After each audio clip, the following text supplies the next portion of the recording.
Halo teman-teman, selamat datang di videonya Diera Natania di segmen Suarantau, segmen dimana gue akan membacakan cerita dari teman-teman yang sudah pernah merantau atau yang lagi merantau. Sebelum kita masuk ke ceritanya, gue pengen minta tolong untuk teman-teman nonton sampai akhir, karena di akhir video ini gue akan mengumumkan tema Suarantau untuk yang berikutnya. Lalu tema kita hari ini adalah pengalaman pertama kalian menjadi mahasiswa atau menjadi karyawan baru di luar negeri. Jadi terima kasih banget nih untuk teman-teman yang udah kirimin cerita-ceritanya. Mohon maaf kita nggak bisa bacain semuanya satu-satu, tapi kita sudah pick up beberapa yang akan kita bacakan hari ini. Kita masuk ke cerita pertama. Halo Kak, aku mau cerita pengalaman pertama aku merantau ke Jepang yang sangat berkesan. Tahun 2017, aku bersama dua orang teman yang satu kampus dapat kesempatan student exchange di salah satu universitas swasta di Tokyo. Kita berangkat akhir Maret sebelum tahun ajaran musim semi dimulai. Dikarenakan aku sama temen satu lagi inisial A berada di kampus yang sama di Saitama. Jadi Saitama itu prefecture sebelahnya Tokyo. Kampus lainnya selain di Tokyo. Jadi kampusnya ada di Tokyo tapi ada di Saitama juga. Makanya kita memutuskan untuk tinggal bareng. Jadi sedari awal di Indo, kita sudah cari-cari apato yang murah dan bisa bahasa Inggris. Karena kita sama sekali nggak bisa bahasa Jepang pada saat itu. Setelah pencarian panjang, akhirnya dapatlah apato dengan komunikasi via email aja. Temanku yang satunya sudah dapat juga kayak shared house bareng dua orang Polandia dengan program yang sama. Oke. Jadi kalian berangkat ke sini bertiga, terus kamu mau tinggal bareng sama si A dan temen yang satu lagi, anggaplah si B, ini udah dapat share house bareng sama orang Polandia gitu ya. Singkat cerita, kita berangkat bertiga dan nyampe di Narita. Program kita nggak ada jemput dari pihak kampus. Wow. Hal pertama yang aku dan temanku tidak kepikiran adalah pihak orang apato nggak bisa ngasih kunci jam malam padahal kita nyampenya udah malam. Loh, jadilah aku sama A kebingungan mau tidur di mana untuk malam pertama. Astaga guys, kalian kayak datang ke Jepang, belum bisa bahasanya, yang notabene-nya ini negara asing, terus kalian nggak tahu mau tidur di mana. Dikarenakan teman satunya dijemput sama yang punya shared house, minta tolonglah kita ada nggak ya kamar kosong buat semalam. Lanjut orang Jepang itu menghubungi temennya. Lalu dapatlah spot tempat di salah satu shared house juga dengan bayar 2.000 per orang. 2.000 yen ya per orang, berarti dalam kurs Indonesianya menjadi sekitar 260.000. Guys, sorry banget tiba-tiba pakai kacamata karena gue udah seharian kerja pakai kontak lens, mata gue udah nggak kuat, jadi sorry ya. Dan ternyata tempat ini adalah tempat yang sama buat salah satu orang Poland untuk sementara tinggal sebelum pindah ke shared house-nya temenku Indo satunya. Setelah semua dirasa beres, kami bertiga sama orang Poland pergi ke shared house daerah Ikebukuro. Ikebukuro itu daerah yang ramai banget sih guys. Pas sampai tempat, agak shock dengan konsep shared house. Feeling gue udah gak enak sih, soalnya harganya aja udah murah banget. Jadi, itu satu ruangan ada sekitar 10 orang.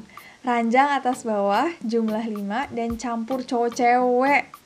Sebagai orang Indo merasa culture shock.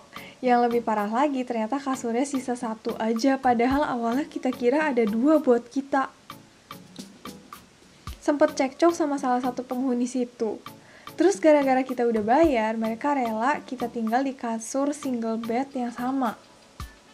Hah, jadi kalian udah bayar untuk 2 orang tapi dapat single bed untuk 2 orang gitu? Udah saat itu udah bad mood minta ampun, udah capek, orang-orang di situ gak ramah sama sekali. Orang Poland yang tadi tiba-tiba acuh sama kita berdua dan sebagainya. Kemudian temanku sempat minta minum air putih tapi ditolak. Jadinya kita berdua turun ke Sevel untuk beli minum. Dan sialnya lagi, pas aku ke toilet kombini, HP-ku merosot dari saku jaket dan masuk toilet. Kenapa sih gimana ya? Ini tuh udah kayak jatuh dari tangga ketiban duren. Bener nggak bahasa Indonesia gue? Sejak saat itu HP mati nggak bisa nyala di saat malam pertama. Bener-bener hari pertama sial banget. Astaga, tapi ini nggak bakalan bisa lupa kan? Karena kita udah emosi sama semuanya, kita cuma tidur bentar, subuh-subuh langsung berangkat ke Saitama buat ke apato kita. Mungkin itu pengalaman pertama yang gak akan kulupakan sepanjang hidupku pertama kali ke Jepang dan ke luar negeri. Astaga. Hai Kak Diera, nama aku Serina. Aku udah tinggal di US, lebih spesifik di Wisconsin Utara selama 6 tahun. Serius, gue pengen banget ke Wisconsin, karena Wisconsin tuh kayak daerah pertanian gitu kan. Jadi gue pengen banget ke Wisconsin University-nya sebenarnya. Jadi aku umur 10 tahun sampai 16 tahun sebelum pandemik, aku balik ke Indonesia. Jadi sekarang aku sih lagi stuck di Indo, tapi aku mau cerita tentang hari pertama aku masuk kelas 5 SD di kota kecil di Wisconsin. Oh, oke. Posisinya aku nggak bisa bahasa Inggris sama sekali ya. Paling kayak angka-angka atau yang simple banget. Jadi area yang aku tempatin itu kan area terpencil banget, jadi jarang ada orang asing atau bahkan orang Asia. Jadi mungkin anak-anak di sana belum terbiasa kali ya sama orang Asia seperti orang Indonesia. Pas aku masuk dulu, semua orang kan ngeliatin gitu. Aku udah deg-degan aja kan, apalagi pas guru kelasnya suruh aku perkenalan diri di depan kelas. Ya udah, aku pun perkenalan aja walaupun bahasa Inggris aku belum jelas. Lalu teman-teman sekelas aku sama sekali nggak ada yang tahu Indonesia di mana. Karena aku bingung cara jelasinnya, karena nggak bisa bahasanya.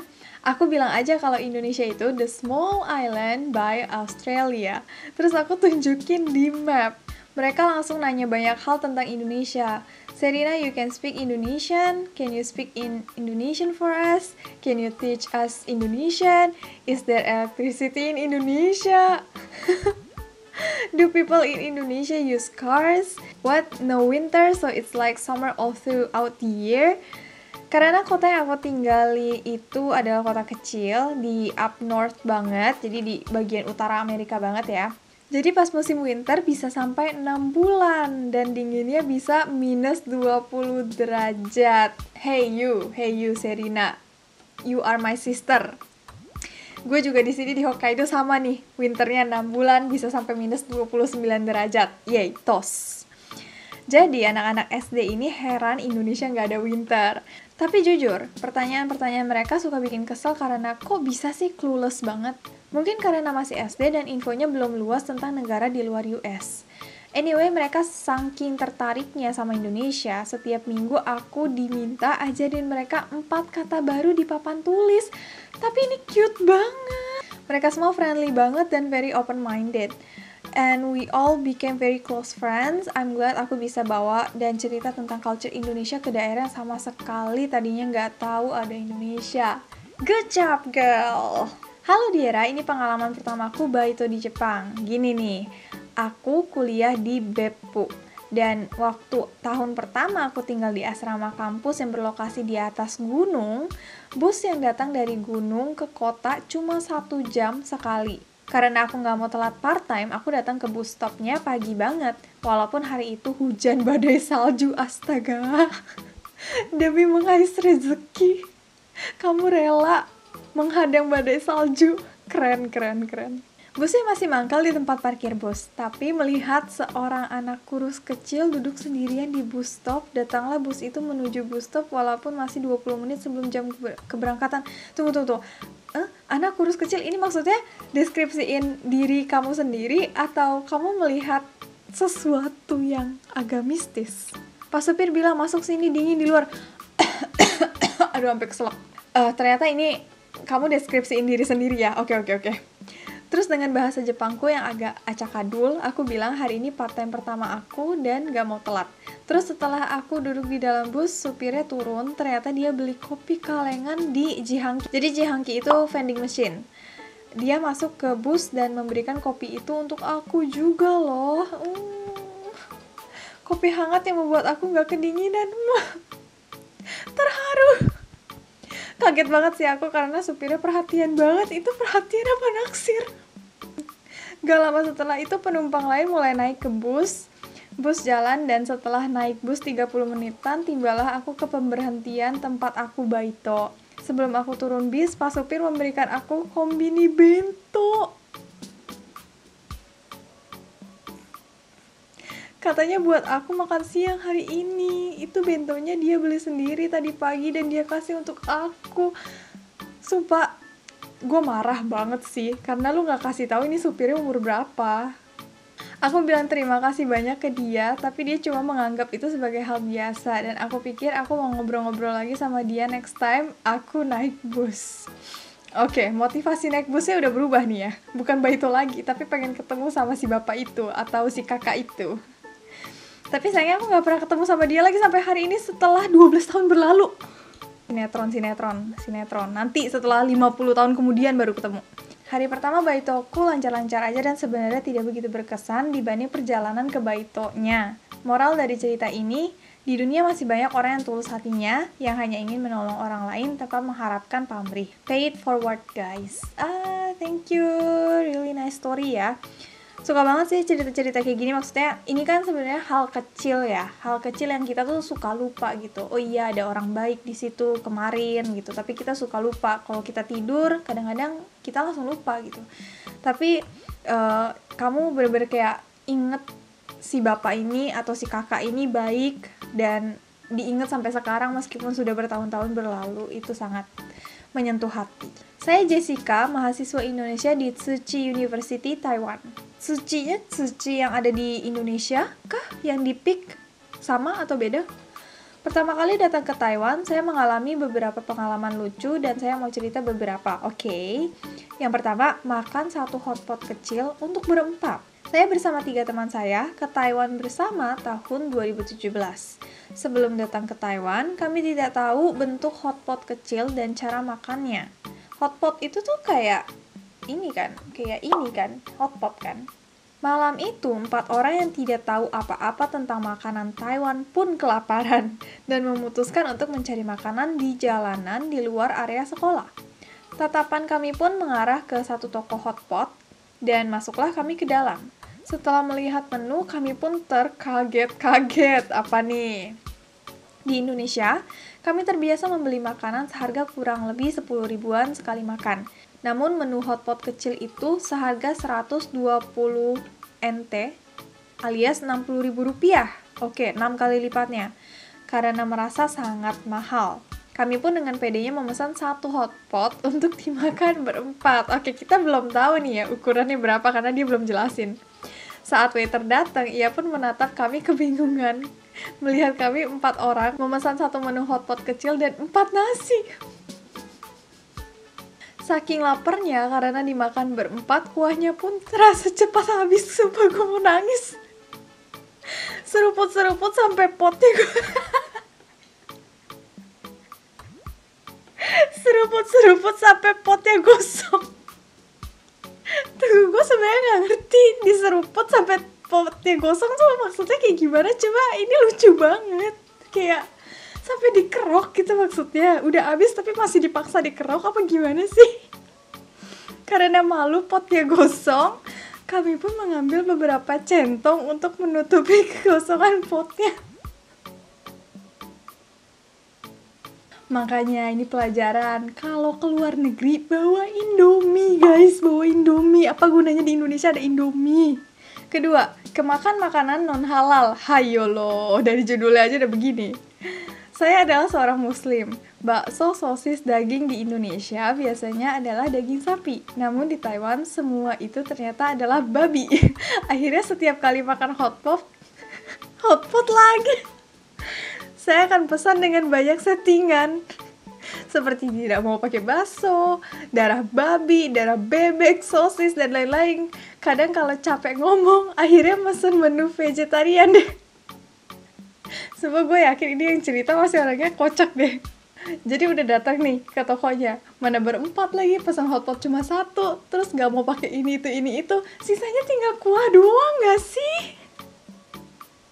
Belum lagi saya pernah pesan menu bubur telur pitam. Wah, enak banget rasanya. Setelah selesai makan, saat mau bayar, saya lihat bosnya sedang mengeluarkan tulang dari panci kuah. Saya pun penasaran bertanya apakah itu kaldu ayam. Ternyata bubur yang baru saya makan pakai kaldu tulang babi.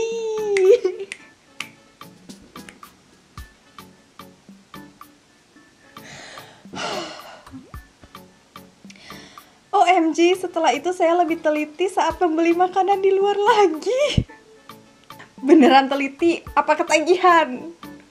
Hai Kak Diera, dulu saat awal-awal di Jepang, ada senpai baik hati yang shokai itu memperkenalkan aku baito di restoran makanan Jepang. Nah, di hari pertama aku punya shift kerja di jam 5 dan nyampe di tempat jam 5 kurang 10 menit. Aku kira langsung kerja, ternyata ada banyak persiapan ini itu. Nah ini bener banget nih. Dulu waktu gue awal-awal baito di Jepang, part time job di Jepang juga gue nggak tahu kalau ternyata ada persiapan ini itu yang makan waktu. Jadi padahal gue nggak telat, malah jadi telat gitu karena persiapan ini.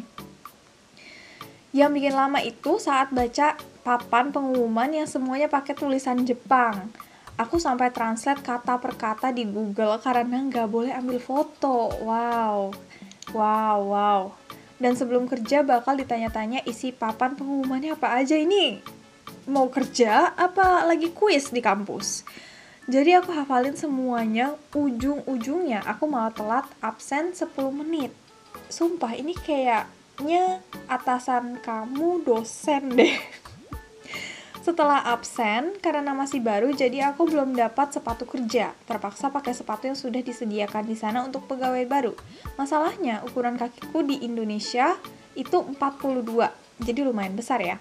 Jadi sekitar 27 kalau di Jepang. Jadi guys, ukuran kaki di Jepang itu pakai sentimeter. Karena dia tulis 27, berarti ukuran kaki dia 27 cm. Nah, ukuran kaki gua itu 24 cm, dan itu udah termasuk besar di Jepang. Jadi sekitar 27 kalau di Jepang dan gak ada sepatu ukuran segitu. Jadi Tencho, atasan ya bos, nyuruh aku pakai sendal aja buat sementara. Aduh, malu banget. Baru jalan selangkah aku kepleset dong. Senpai aku udah ketawa-ketawa ngelihatnya. Maaf, aku juga ketawa. Kepalaku sakit banget sumpah. Tapi ya kalau kata temenku, sakit kepala masih bisa sembuh. Malunya itu yang gak sembuh-sembuh. Betul.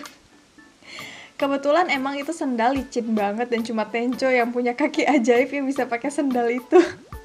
Waktu itu Tenchonya nanya, kamu gak apa-apa? Masih bisa lanjut kerja?